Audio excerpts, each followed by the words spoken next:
Welcome to Navigating Texas Workforce Commission for Musicians, an interactive panel discussion. Fridays at 1 p.m. Brought to you by the Austin Federation of Musicians and with the Unemployment Compensation Advisory Committee. There we go. Welcome back. Let's see. Here's our intro. The Unemployment Compensation Advisory Committee are members of the Austin Federation of Musicians, Local 433 of the American Federation of Musicians, aka the Musicians Union. Some of us work as contractor 1099 workers, and others work as employee W-2 workers in various aspects of the music industry. The goal of this session is to share our experiences, including trials and tribulations related to the Texas Workforce Commission, with other musicians in the state of Texas, to aid in navigating the Texas Workforce Commission's application process for unemployment benefits. We are not experts in unemployment assistance. We are musicians. And now our riveting legal disclaimer once again here. The information contained herein does not constitute either legal advice or an official pronouncement or position of the Austin Federation of Musicians, but rather is only the personal opinions of the panelists. The panelists do not give legal advice or make official rulings on agency matters, should not be cited as authorities in any matter before the agency or when dealing with agency staff about a case, and must minimize their involvement with administrative processes. They also do not give legal advice on any other matter, or any information, any information they give should not be used as a basis for taking any employment-related action. Before taking any employment-related action that could adversely affect an employee, or before using any sample form or policy you may obtain from this group, you should consult a licensed private sector employment law attorney of your choice. Whew, there it is again. All right. We also have the 6 websites that we always tell folks to check out. If you're checking this out, you probably would be interested in looking at the Texas Workforce Commission website and the Facebook page for the Texas Workforce Commission. Their Facebook page, they post things there several times a day. Sometimes it's just reminders, sometimes it's new material. They also do a Facebook Live session that's right after our session here at 2 o'clock. But they do that every Monday, Wednesday, and Friday. We're only here with you on Fridays. But that's at Texas Workforce Commission, all one word, on Facebook.com. And of course, their website, the official website, is twc.texas.gov, G-O-V. We also have the Union Local has an unemployment information sharing page on Facebook, and that's just called Local 433 Musicians Unemployment Information Sharing Page. Very innovative title. And we also have the COVID-19 resources page on the local's website, which is afm433.com/COVID-19. We'll get you to our brief collection of resources. We try to keep that list short and focused, so it's a good place to check and see if you've consulted all those resources. If you are a musician who has lost work due to this, and if you are a musician, you probably have. The very last website that we added a few weeks ago is Who Represents Me, and this is the Texas version of this website, and it's wrm.capital.texas.gov, and that's where you can find out who represents you in the state legislature, in the national legislature, on the state school board, and I think even your city representatives are there. So that's a really good website to check out, especially if you need help. As we've been discovering, you can sometimes get help from your legislators in dealing with this process, which probably shouldn't be the case, but it is. So there you go. All right, Russell, how are you doing this week? I am good. How are you this week? I'm great. Yes, yeah, working. We usually go through beverages. I'm doing coffee this week. You got a beverage there? Sweet tea. Sweet tea again. Excellent. An excellent choice. Sweet tea again. The summer afternoon champion. I love it. I love it. Yeah. That's right. All right. Cool. Well, let's see. Let me check the email address. We have an email address for questions um, to the committee, which is just UCAC at afm433.com, and that's Unemployment Compensation Advisory Committee, UCAC. Um, and let's see, we don't have no new questions there this week. And we could check also on the Facebook comments. Don't see any there. And then we also have room, of course, on the live stream. The chat room is probably the best place. That's where you can ask questions live and in person as we're doing this. So yeah, we'll keep our eye on that as well. Um, yeah, cool. Well, let's just kind of talk about kind of the news this week. Um, you know, I've got a little bit of news. So I told the group, um, what was that, two weeks ago, that one of my three jobs as a W 2 employee stopped about 3 weeks ago. And that put my income down, the level, put it down low enough so that I started receiving an unemployment benefit. Um, and I discovered yesterday that my two remaining employers both received paperwork from the TWC wanting to know whether or not I still worked there, and that's because when you see a reduction in income, the website will ask you when you report a reduction in income on your payment request every 2 weeks. The TWC website will ask you, did you lose this job? And it doesn't give you the option to specify whether you lost one job or two jobs or three jobs. Um, and that's really kind of disappointing because obviously having more than one job is not uncommon in our business, but in lots of Right. businesses right now. So I thought that was sort of surprising. So I had to put down, yes, I lost this job, but now apparently the TWC thinks that I lost all three of those jobs, and so now the form that they get has an option to check, yes, this person still works here, you know, um, and I'm still obviously reporting the correct income from all three jobs, but yeah, so kind of some confusion, some potential for things to get messed up if those employers don't fill that out correctly. But as long as you have filled the income in correctly, you're not being dishonest with the amount of income you have, you should be okay. But yeah, something kind of a new wrinkle. You have any experience with that? Anything like that, Russell? I haven't had that particular problem. Mm-hmm. My thing is when you go to these websites and they give you X amount of time to figure that out. And if you don't have that information sitting beside you when it's time to enter, it moves on. And so I've had to go back and start again because I've been kicked off the system. But I haven't had that where they've asked me, and probably because almost everything what I do is contract work. Mm-hmm. I don't have much W-2 work, so maybe that's it's the deciding factor for me. It's been easier that way. It could be, yeah. It seems a little easier for folks that just have W two work, and then a little bit more difficult for folks that just have 1099 work, and then it seems the most difficult for people who have both. That seems to be the biggest problem that comes in. Yeah, I'm with you. Yeah.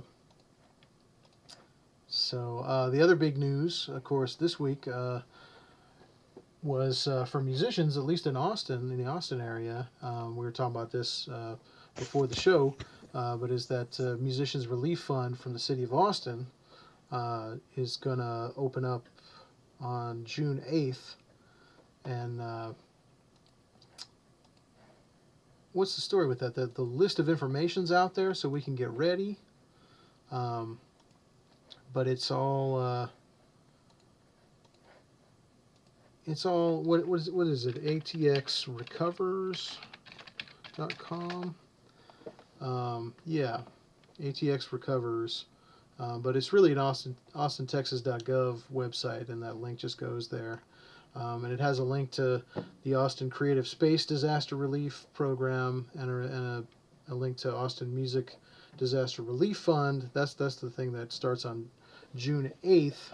And the reason they're doing that, the reason they pushed it back to June 8th instead of doing it right away, is to give us all time to get the documents together that you need, because you have to have proof of Yep. income and then proof that you lost income. So either contracts or venue schedules, something that proves that you lost income due to the cancellation of South by Southwest and the onset of the pandemic and the lockdown, the resulting lockdown. So, um, what do you think about that, Russell? Is that a good move to sort of let us get the documents together, or should they just have opened it up right away and kind of let everybody hog in there? What do you think? I kind of think they should have just open it because there is no real expert opinion on how this is going to work. I mean, we're all just kind of learning as we go along, and what works today will be changed tomorrow. Well, that's So certainly true. Yeah. it's better to get in the system and get up and running and find out, that you need two documents as opposed to 12. I mean, so and I think that just adds to the delay because they're going to want to verify all this stuff. So, let's just get started Yeah. Well, and there's no doubt musicians need help right now. And as do all right people, away. of Yeah, course. Yeah, it's not. We want to keep that in mind too. Like, musicians are not the only people hurting by any stretch, of course. Although we're one of the businesses where, like, basically nothing can happen right now. So it's pretty devastating. Yeah. Yeah, but again, this is only this is only one relief fund, although it's part of that Music Cares thing now, the Music Cares fund from the Grammys, and some people have already applied for that, and that's an interesting wrinkle as well. I guess if you've already received help from the Music Cares fund, you can no longer receive help this way. Because Music Cares is distributing it, at least not right away. I guess. Have you heard anything about that, Russell? I have not. Yeah, I was interested to hear you talk about that. yeah. I think it's. I I think don't there's understand the the logic. Yeah, is kind of strange because it's not the same pool of money. The Music Cares from originally is from the Grammys, so it's a national pool of money, and then this is a local pool of money that's earmarked for Austin musicians. So it right. seems like you ought to be able to double dip there. It's not really double dipping. It's two different sources of help, but that's how it kind of got put in there. I think maybe they'll update it at some point to once they kind of get everybody in town that has not already been helped by Music Cares, they might open it up to people who had already applied there. I think, but I don't know that. Of course, that's pure speculation, but that would make sense to me. You know, But we'll just have to see how many it people would make sense qualify. to me because yeah, because if you make most of your money touring, then you're not considered local, Hmm. and I don't feel like you should be shut out of that arena because you do live here and you do occasionally get here or you do teach here or whatever. So I don't think that would be. I just see that that's another revenue stream that needs to be examined. Hmm. That's a good point. Yeah, yeah. I think you're right. Yeah, when you are our most successful musicians, a lot of times don't work in town very much at all. Um, and yeah, how would that? I wonder how figure in even with the documents that you provide if it's not if they aren't local contracts that were canceled, that the work that you lost. Would that disqualify you for the local thing? I guess the best thing is to apply and see, get those documents in starting on June 8th. That's already been decided. So Sure. you have about a week to get it together there, and it's that same address. I'll put it in the chat window too, but it's austinrecovers.com, but it's really austintexas.gov/economic recovery is the real website. But it's if you want to type it in, it works either way. I'll put that in the chat window right now. Yeah. So that's good news. The I don't know if you saw. Have you seen that Ray Chew live thing that the International Union has been promoting on Facebook Live?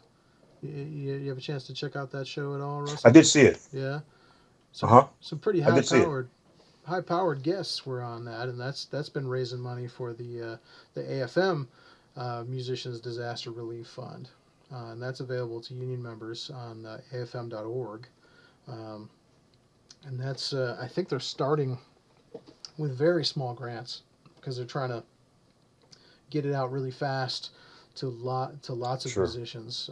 So I think it's a very small grant to start off with, but in the grant process, if you demonstrate more need, I think they come back later and reevaluate once they've kind of gotten something out to everyone that applies that qualifies. But yeah, that's pretty amazing guests. I think what they had Dionne Warwick on there last night. Is that? Yeah, they're bringing out the heavy hitters, which Woo! Yeah. to me makes sense because that goes back to the point we just made about guys that are touring a lot, Mm-hmm. that living right here in Austin. Yeah, yeah. I think 2 weeks ago, or maybe 1 week ago, they had no, it was 2 weeks ago. They had Chick Corea on there and Marcus Miller. Like, ooh, yeah. So yeah, some very cool guests. Yeah, and that's linked from the AFM's international Facebook page. But it's Ray Chew Live. I think that was technically the last one last night, last one they had scheduled. But I hope they bring it back. I think it's a great thing. It's really kind of a talk show, and they're just kind of talking shop about about the music business, but they're taking donations the whole time for this disaster relief fund, and they managed to raise Sure. some nice funds for folks. So yeah, that's the link to that grant application is on our COVID-19 resources page for the local at afm433.com, and you can find that there. So yeah, let's see what else. The other news of the week. Well, it's not really news. I just continue to have musicians ask me like, "Hey, can I qualify for unemployment benefits?" And yes, yes, you can, because we've been talking about it for the last. I think this is the fifth week. Is this the fifth week, Russell, that we've talked about this on this format? I think it might be. It's either the fourth or fifth. I And think so. yeah, so I think um, so. and all the back episodes are available. The riveting back episodes, our back catalog is there. Um, but yeah, musicians do qualify as long as you've lost some income. You do qualify for unemployment benefits or assistance somehow. It's different.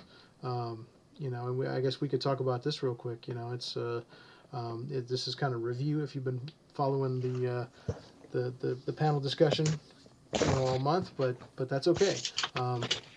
You apply on twc.texas.gov at the Texas Workforce Commission's website. Um, uh, it's been challenging to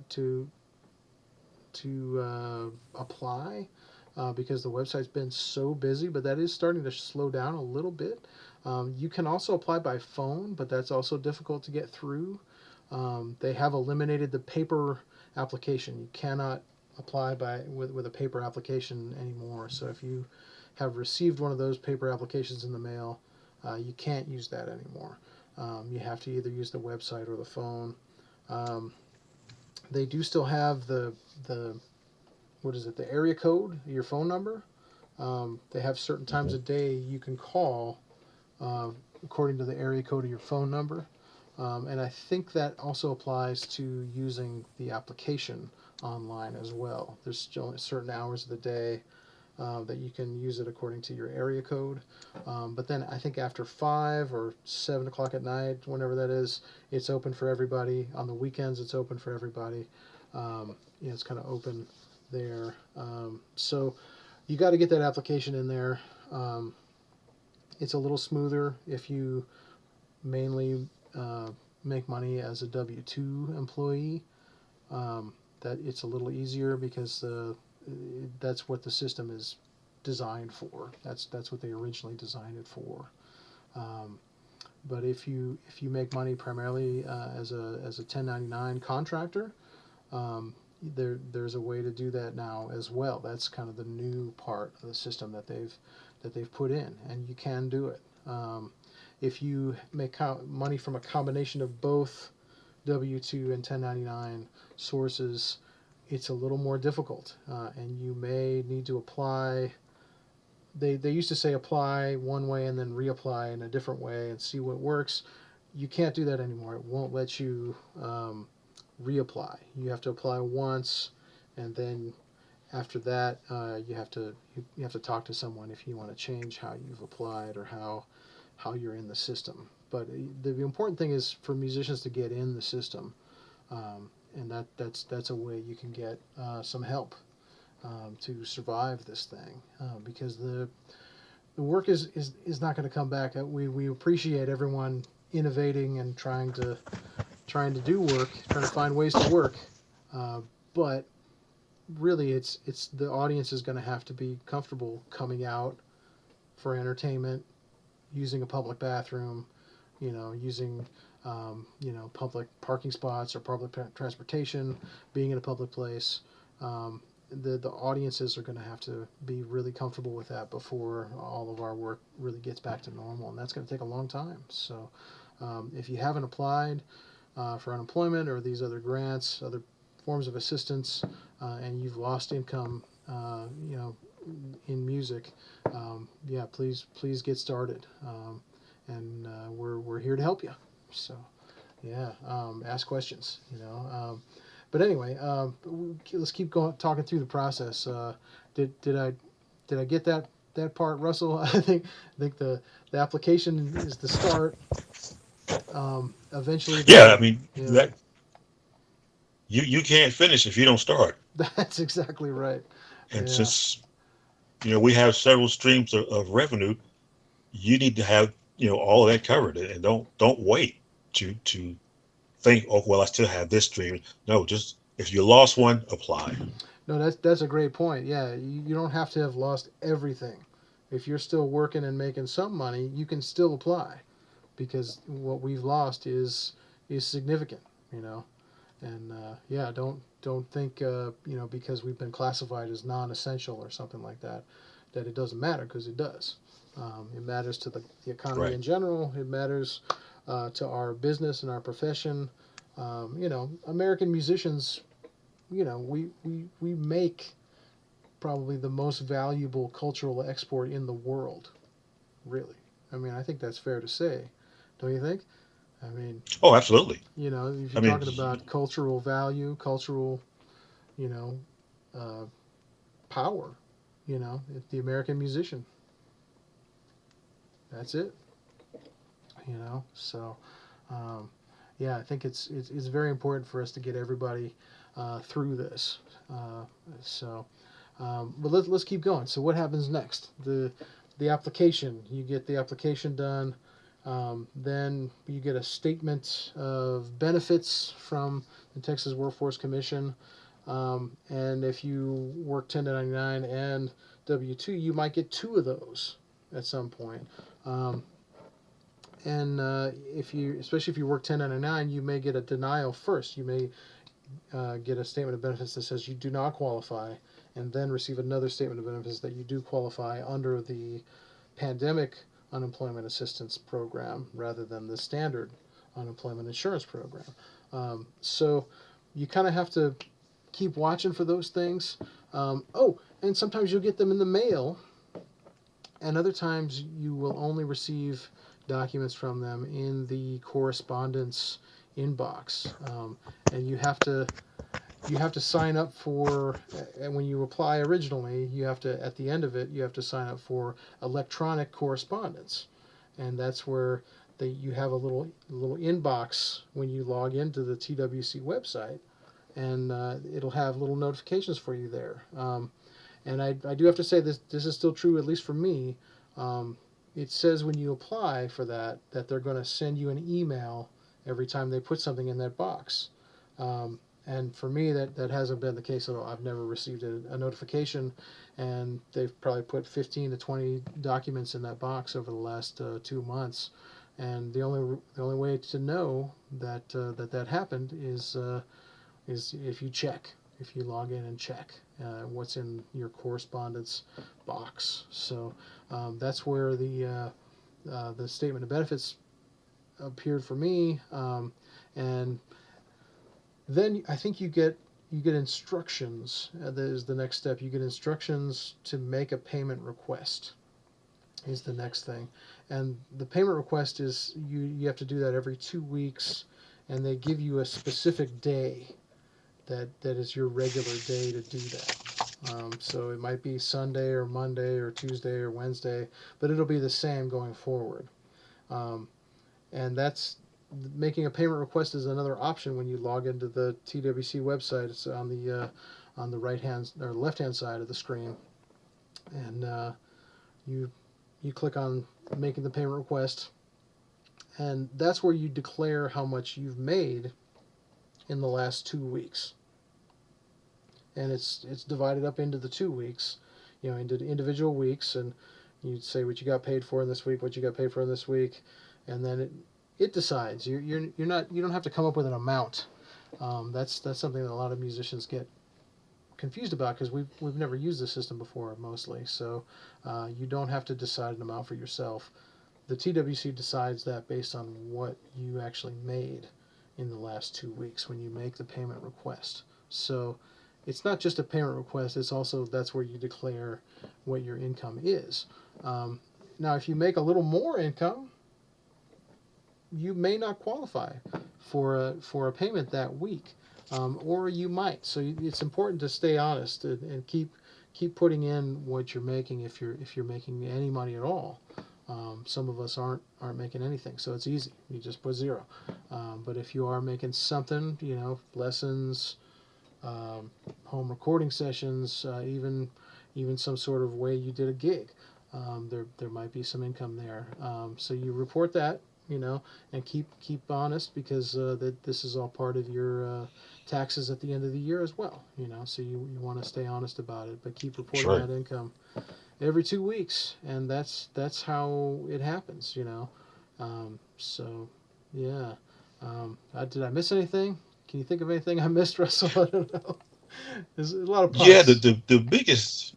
the biggest moving part is don't be discouraged when you get your first no, Mm-hmm. because this is a new situation for them too. Just I mean, and I don't know anyone that has gotten an email that says go check your box. Mm. That's kind of up to you to go do that, and they'll be only as enthusiastic as you are. So if you don't check, they don't Oh, that's a good think you point. need. Yeah, yeah. I'm sure that they could see whether or not you've checked the box or not. Um, Yeah, they yeah, can see. yeah. So that makes a lot of sense. Absolutely, yeah. And then yeah, the point you made about that this is new for them too. I mean, or was new 8, 9 weeks ago at least. And so yeah, these processes they run a little bit slower because this is the new part of the system. And the way that they're processing it has changed, and they're hiring new people, more people at the Texas Workforce Commission to handle all of the demand and the load. So it's changed. Even in the last 2 or 3 weeks, it's different than it was 4 or 5 weeks ago, and yeah. So the main thing is to just keep reading those things that are in that correspondence email box. Keep reading the things in your email box. Read if they mail you something, read it. If it doesn't make sense to you right away, you know, come back to it later, read it again, ask somebody about it. Yeah, um, yeah. So that's kind of how the process ideally works. Um, but like I said, if something changes with your situation, you lose a job or you gain a job, you want to keep updating it. But if it's something that you can't update on the payment request or on the website, you're going to have to call. You have to talk to someone, and that's where the area code, calling at the right time for your area code is really important. Right. Um, but even then, sometimes you still can't get through, and and that's something that we've been talking about quite a bit the last few weeks. What do you do when you can't get through and you have to get something done?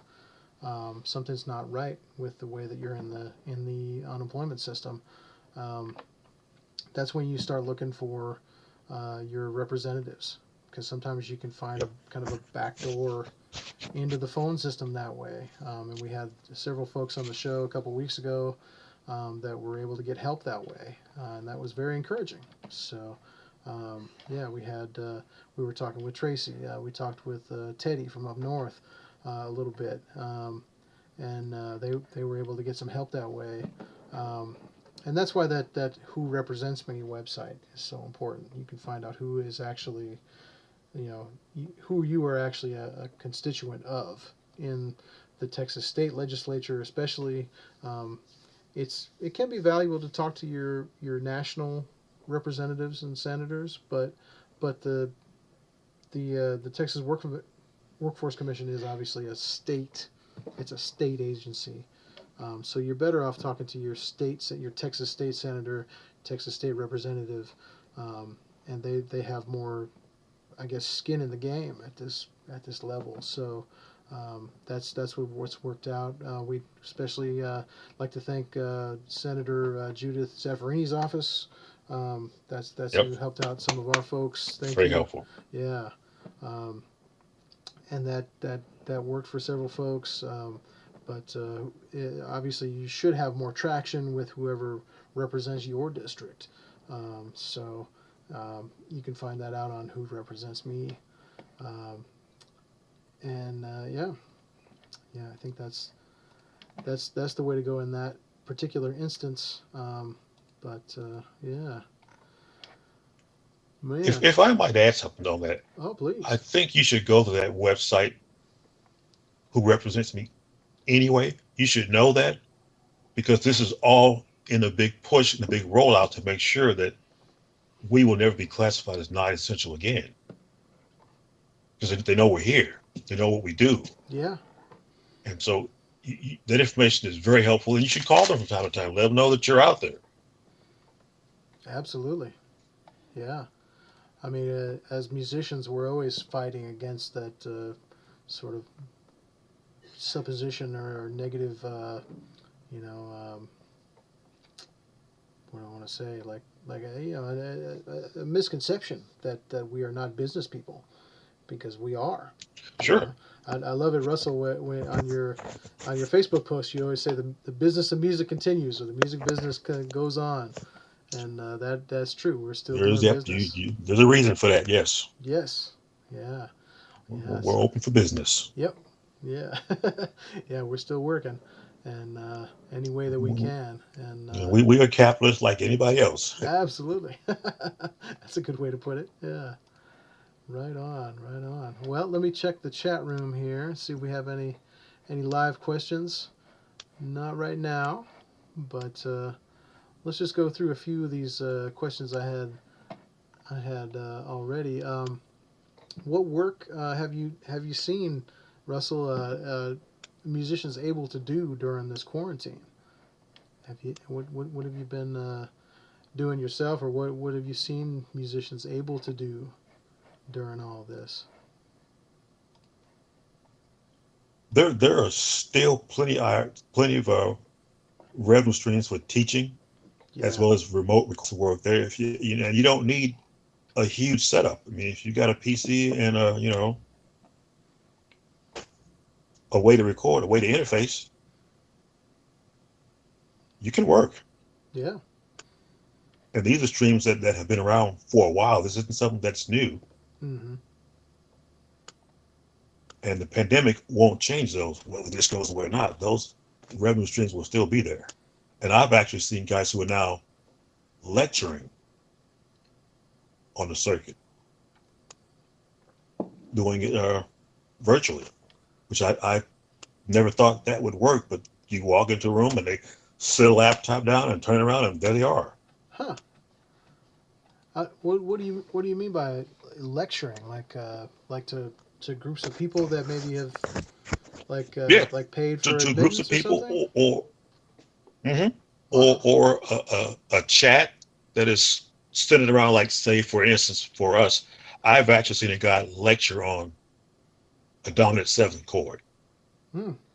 And it was pretty fascinating when you think about it. Well, wow, this is, we're just sitting here in front of a computer screen and this guy's, wherever, but there's an admittance to get into the lecture and it's a stream for him. Huh. And certainly you could do that too. Mm-hmm. That's interesting. Yeah. Yeah. In addition to the traditional private lesson teaching, people are live streaming sort of living Sure. room concerts. That's been going on for a long time. Hmm. And I guess people have done, lecture stuff before, like the TED talks and things like that. But yeah, that's a great point. Music theory type things. Yeah, everybody's Yeah, got to because keep it's been in, practicing. Yeah.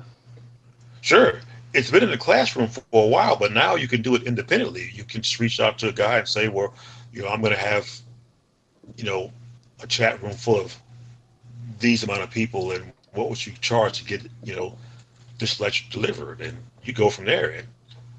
And that's something that until I actually heard them do that, I never thought that was feasible. It's not something I even gave a thought to, but it makes sense.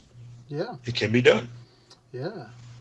That's a great point. And you know before this happened, maybe you would think like, oh, I'd rather do that in person. I don't want to do that online. But now that's the only way you can do it.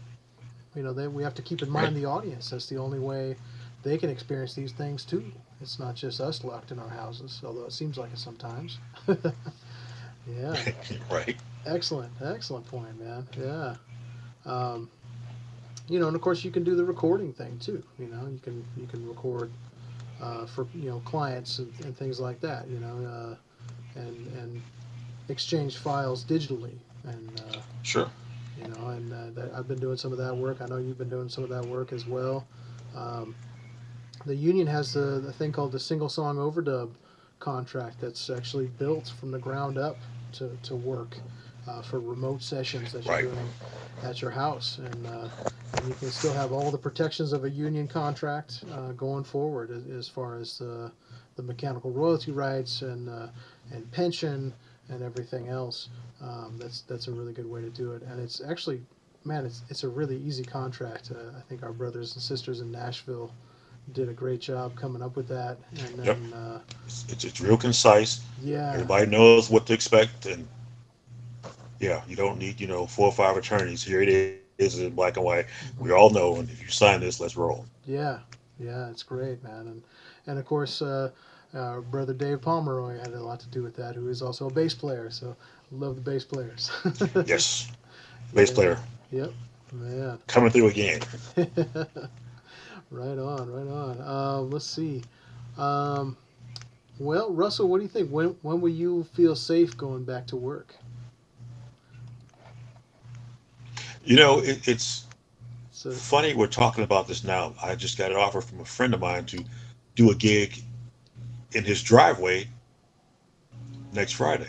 Hmm. Be outside, and so we're going to space it, social distancing. We're going to wear a mask, and the community is going to meet in this cul-de-sac, and we're going to play there. And I thought about it, and I have no apprehension whatsoever with this. I don't feel afraid. I don't feel like I'm going to jeopardize my family when I come home. I feel like this is about the right time. There's enough information out there to know what we need to do to protect ourselves, and when we're doing it this way, I feel completely safe about it. I have no worries about it at all. Oh, that's great. Yeah, and I think that, or how much do you think that is dependent on this is somebody that you know, so you feel like the situation is under control where you're going to do this. Hmm. Is that true? Yeah, I think it's kind of the incubation period for club owners and for festivals when they see it succeed in this local arena. Of course, it can be grown. I mean, you see that it works, and the biggest thing is you look around and you see that you're attracting an audience, Mm-hmm. and that's what you need to work. You need to be able to fill up a venue, and we talked about that earlier. People feeling comfortable. Well, this is the first start of that. That's a great point. Yeah, the audience has got to feel comfortable as well, and if it's on their cul-de-sac or on their street, they can use their own Sure. bathroom. They can they don't have to travel anywhere. They can feel Yep. safe as well. I think that has a lot to do with it, and will contribute to the success of that endeavor. Hopefully. And you get used to what it feels like to interact with someone with 6 feet away all the time, and how that works to be sitting situatedly, and how it doesn't change the viewing effect of a band, or the enjoyment of the music. You can still clap along and sing along. I mean, it's ramp that up slowly without people feeling like, oh, I can't do this. I'm going to bring something home. Hmm. Yeah, if we're considerate of each other, I think we're sort of learning Exactly. that this what this is about. Yeah, yeah, that's great. Well, good luck with that, man. That's awesome. I love it. I love it, man. Um, one more, and then I think it's about time to wrap it up here. Um, what do you think is the most common misconception about unemployment benefits that you've heard from musicians? That's an easy one. That you have to be completely out of work, and that you don't qualify. Yeah, yeah, yeah. Those two. That's two, but I'd give you both of them. Yeah. I agree 100%. Yeah, that we don't qualify, and that you have to be completely out of work. Both of those things are not true. Yeah, especially not anymore. Yeah, yeah, that's great. Yeah, I 100% agree with you on that. Yeah. All right. Well, let's see. What did we miss? Was there anything else you wanted to get in after the on this session, Russell? I don't think so. Oh, I have one. I have one more question that we've never asked on the show. We've never asked this one yet. This is a totally brand new question. Do you think your house is cleaner or dirtier since the stay at home order? Don't answer that. You know, No. it's it's funny. I was talking to a friend, and I was telling him how my hands have never been this clean Hmm. ever. And I mean, now you're that way with your home. I mean, oh, I can't have that like that. That's dirty. Gotta get that out. That's reading something. So, it's kind of peculiar how you adapt to your situation. Hmm. Absolutely. Yeah. I would agree with that too. Yeah.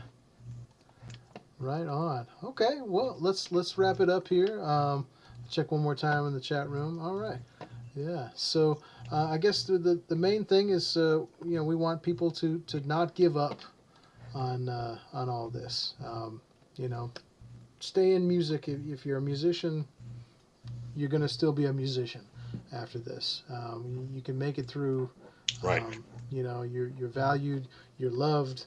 Um, you can do this. You can find your way through this.